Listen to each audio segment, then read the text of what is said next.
Next is breathing. How long can you live without food? There was supposed to be some person, that guy about the Mars Bay, you read that one? He was in the mountains or something. So, some people say 30 days. How long can you live without water before it does some pretty bad damage to your brain? 2 days, 2 or 3 days. How long can you live without air unless you're a really good yogi or something?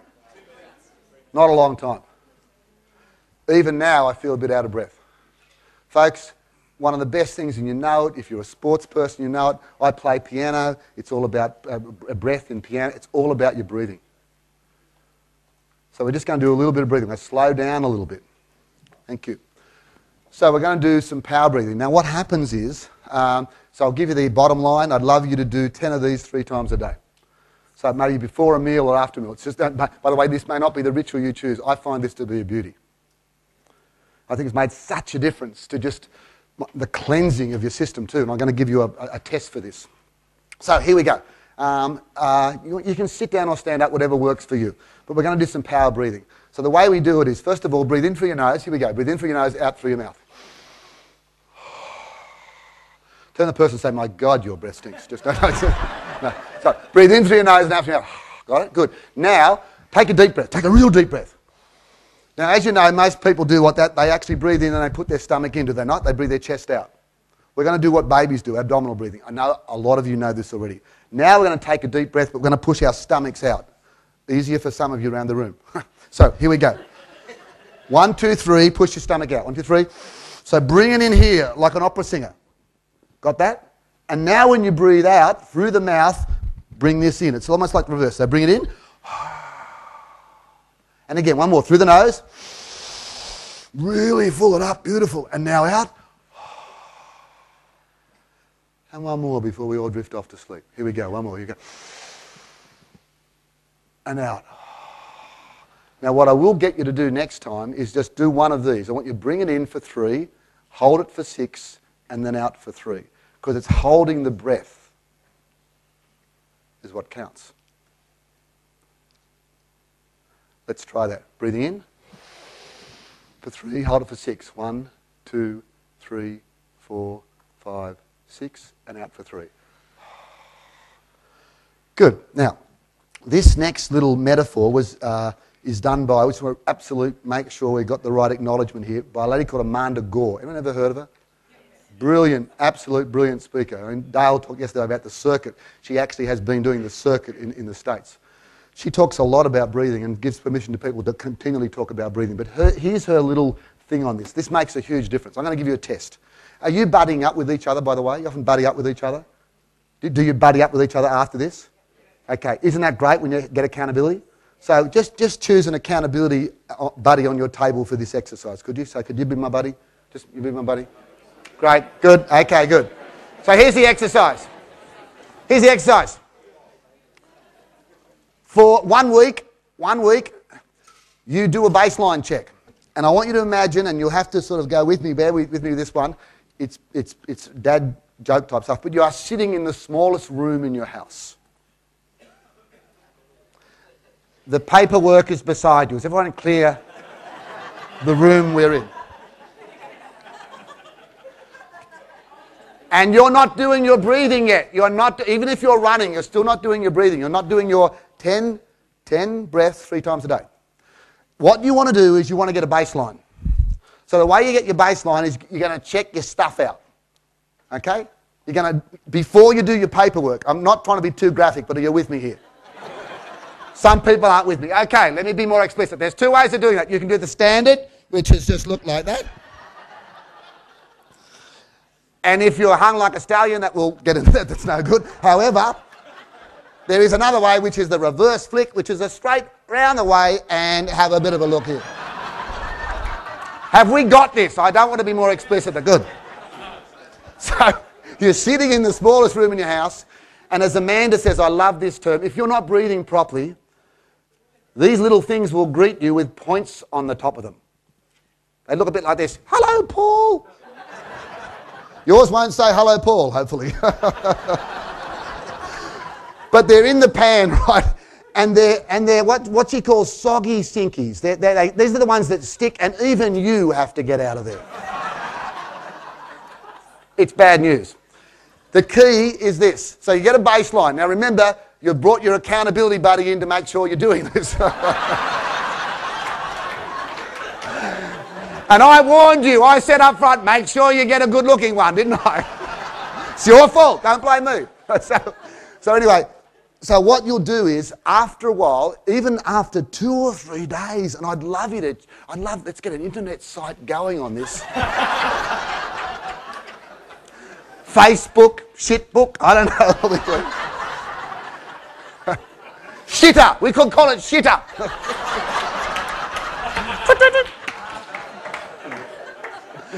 Okay, so, I'm sorry. Blueprint. Sorry, we need to raise the bar here, don't we? Okay. So anyway, so you've done it, and what will happen is you will get, from what they call soggy sinkies, you'll get these beautiful little things just floating on the water with spikes, you know, and what they call fluffy floaties. And they'll be going, hello. Because your feces is becoming aerated. And we joke about this, but bowel cancer, because we're sitting on our bums a lot of the time, it's increasing like you wouldn't believe. Please breathe properly. Got that one? Got that one. Good. Next. So we'll go through a bit more here. We've got 10 minutes. Next. Be a bowler. Be a bowler. Be a bowler. Play ping pong with me. Just play ping pong with me. Pretend you're playing ping pong. Come on, get your bat, get your bat, get your bat, get your bat. Here we go. Play, make the sound. Good. This is what happens in many organisations, even small business. We play ping pong. Ping pong is the nicety stuff. Hi, how's it going? Oh, really good. You enjoying the seminar? Oh, yes, it's great. She's dead already. Look at this. Stretching. So, I mean, you getting any sales? Oh, yes, I'm having a good go. And it's ping pong. It's not the truth. Ever seen conversations like that? Ogden Nash said it's not the sins of commission, it's the sins of omission that kill us. My belief is it's stuff that you don't say that brings you down. It's what we don't say that actually brings us down. It's the unspokens. And when you put the unspokens on the table, your business will go to a new level. We dealt with a bank in Korea, going unbelievably well. A fund manager over there said, how come you guys have just beaten the market like you wouldn't believe? The COO, not the CEO, said, oh, it's very easy, Paul. We discuss the undiscussable. We discuss the undiscussable. There will always be undiscussables in your business. Like, you know what, folks, we are running out of cash. Let's just not kid ourselves. You know what, I've done all this blueprint stuff and I haven't done enough. Do you know what, I'm not making the calls I do it. You know what, I'm stuffed, I'm buggered. You know what, performance is down. You know what, we don't put the stuff on the table. So once again, a huge expense, an amazing imagination. We have issued for you the real stuff. It's called the bowling ball approach to life. Under your table, you will find a bowling ball. You'll find a bowling ball. Once again, it requires massive imagination. Can you? I love it. I love the faith here. Thank you, Jesus. Okay, there's so much faith in the room. It's amazing. And by the way, I think entrepreneurship is about faith. Sometimes we have belief without evidence. Okay, so what I want you to do is I want you to reach down, and the bowling ball, what the bowling ball is it's the undiscussable. It's the thing that's not getting talked about in your business which is holding it back. Does that make sense? It could be, tell me what mine was. Mine was, I love business, but geez, I love holidays. I love what I do, but geez, I love holidays. And I'll talk about my dumb goal. And guess what? Once I started to talk about that and put it on the table, everything started to free up. If not, I was pushing it down. So put your hand, be careful what you reach for. Okay, just put your hand under the table and get your bowling ball. Don't put it on the table. Lift it up. Come on, 2 hands. Up, up, up, up. Heavy, heavy, heavy. 1, 2, 3. Boom. That's called putting the bowling ball on the table. Discuss the undiscussable. Next. Put your hand up to your face like this. Put your hand up to your face like this. And go like, keep it up. Come on, keep it up. And say the following, Luke, I am your father. Luke, I am your father. Good. Own your shadow. Own your shadow. I talked about mine before. You'll get people like me up front here, they won't own their shadow. I'm trying to own mine. I'm Mr. Happy, Mr. Positive, blah, blah, blah. But let me tell you, I have a very depressive part. I have a part that's very confident, really confident. And I also have a part that's incredibly insecure. I have a part that's amazingly loving and compassionate. And I have a really selfish part too. Does this make sense? And what happens is when we don't own all our own parts, we don't bring all of us to work. And we push them down and we push them down and we push them down. And you're, say you're Mrs. Knox. Hello, how are you? Hello. There's another client gives you the shits. Oh, that's okay. No. Oh, that's okay. And the next client says no. And you say, you son of a bitch! Where did that come from? Ever had that? Just comes out. Because you push it down. It's like in a pool with one of those beach balls. You push them down and guess what? They just pop up with demonic energy. Ever heard of Jimmy Swaggart? You shall not sin, boys and girls, for blessed is the evil within us all. And what's he doing on the side? One of the greatest golfers of all time, I tell you what, this guy is so controlled like you wouldn't believe. A guy called Tiger Woods. What's he doing on the side? Because his own part was his control. His disowned part was he was what? Out of control. I want you to learn to acknowledge your shadow. That's a whole new thing in itself. Just acknowledge the other side. Okay, so let's pick it up. Goal setting.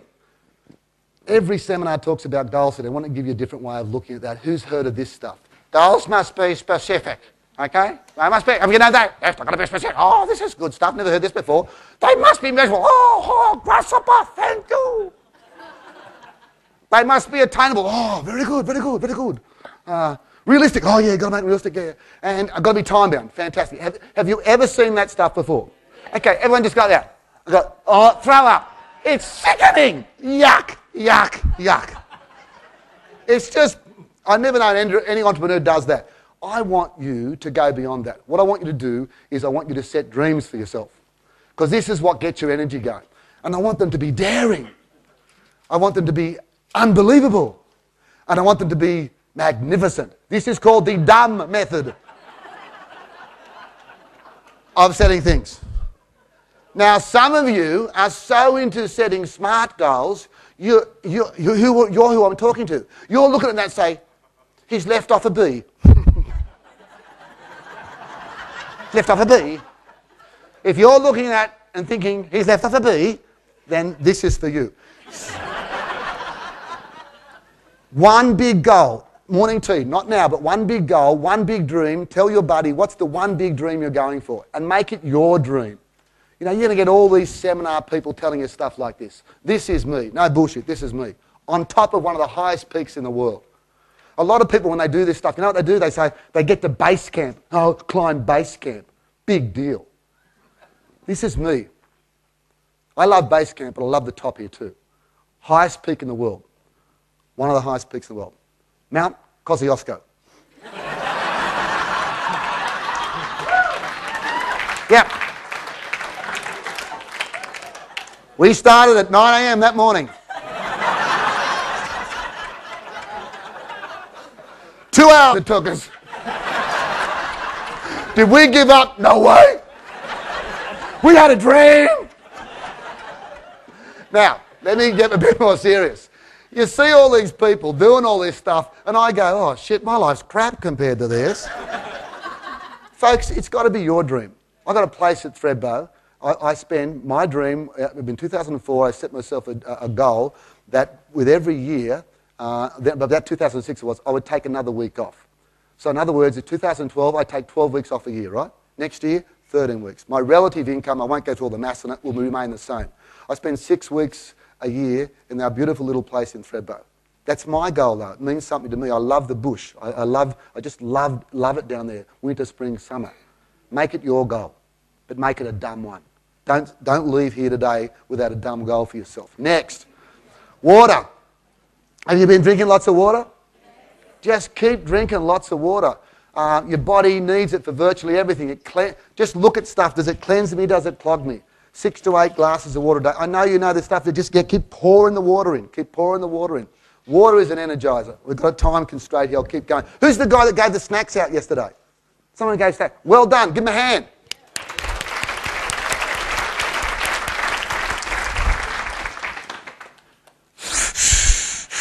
I bet his dark side's chocolate, you know what I mean?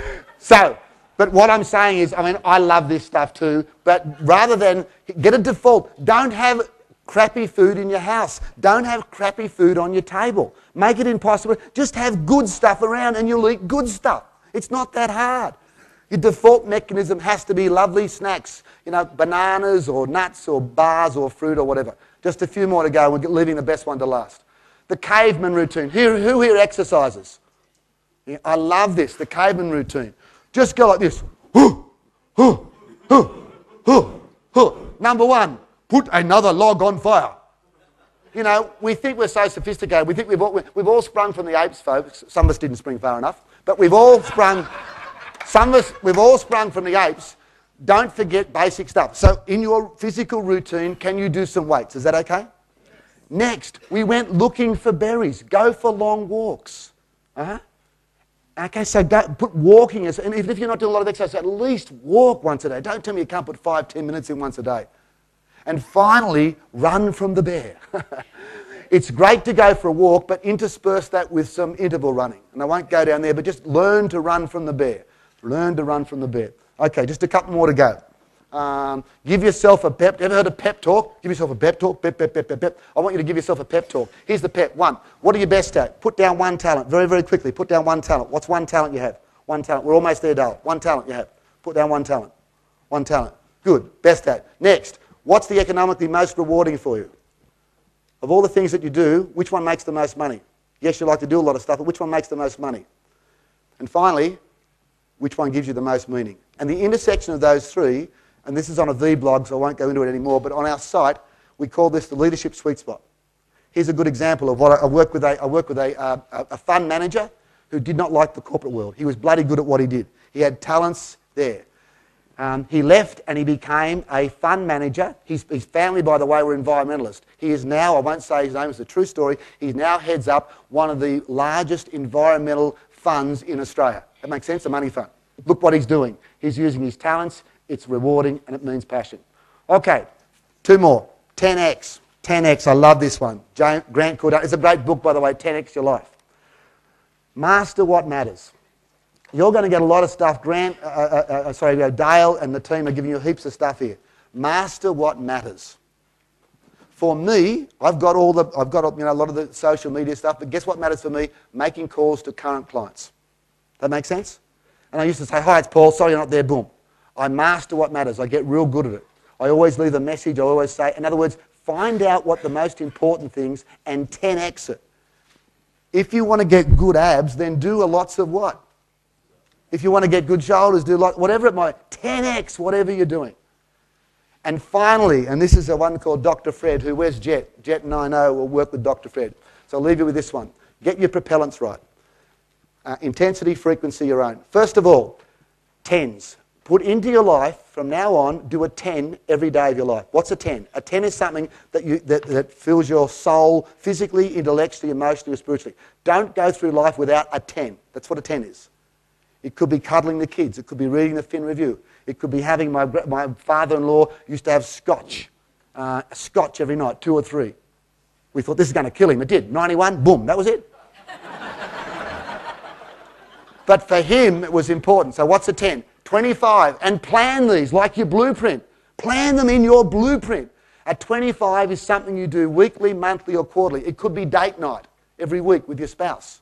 It could be I go away every quarter, what we call Get a Life weekend. We even give people a day off in our business to do that. Every quarter, you put something in place. What is it?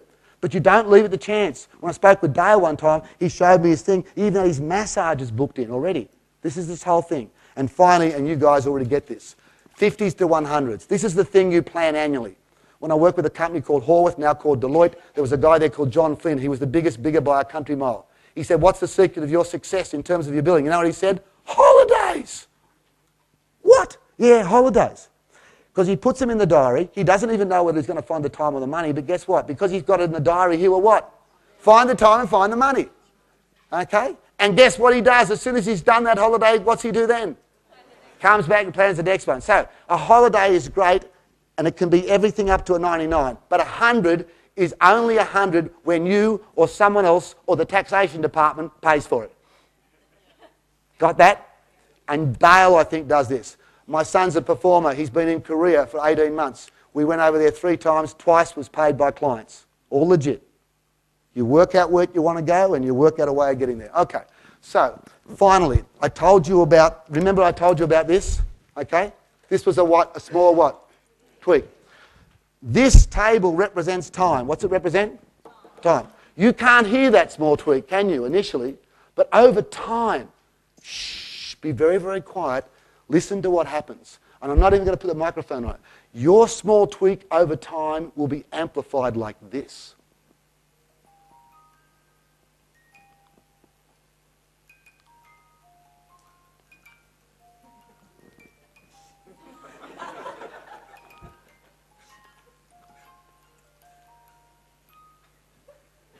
Got the point? Small tweaks over time get amplified. Okay, so what's the one big thing you're going to do? I'll leave it with you to think about at morning tea. Remember I said of all those stuff, there's got to be one big thing. A little bit of something is better than a lot of nothing. Take one of these things and do it, do it, do it, do it, do it, do it, do it. You'll be blown away at the energy. What questions do you have? Thank you. There being no further questions. Focus on renewal. Take control. Take control. Take control. You'll find our site there. There's some notes there. We're about trying to create the most meaningful workplaces in the world. I want to leave you with this again. The purpose of business is to give you more life, not to suck the life out of you. So folks, I have nothing to give you. I have nothing to sell you. But I want you to buy something. Here's what I want you to buy. You are the force. You are the person you've been waiting for. Your team needs your energy. Your business needs your energy. Your family needs your energy. Your community needs your energy, and this country that I love needs your energy too. As entrepreneurs out there making a difference, making it possible, creating employment when everyone else is bitching and moaning. May the force be with you. Thank you. Thank you, Dave.